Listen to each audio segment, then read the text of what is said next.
Way number 50 on how to pass the chemistry regent. Dot diagrams are used to show valence electrons for atoms or stable octets for molecules and compounds. Here's a question from the August 2016 Regents exam. You don't even have to read the passage to know the answer.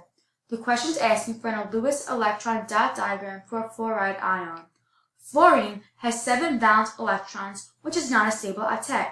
Its oxidation state is -1, which means it will gain 1 electron to become stable as well as an ion.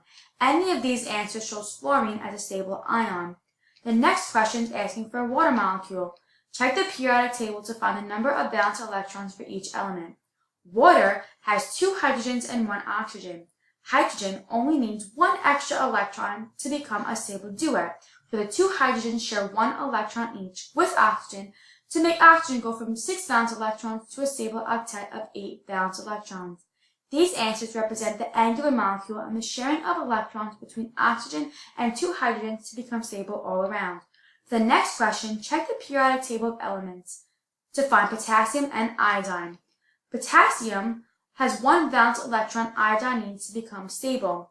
The answer is choice 1 because potassium lost its 1 valence electron, making iodine stable, which is why the brackets are around iodine. Remember, losing electrons is a positive thing and vice versa, which explains the plus sign next to K and the minus sign next to I.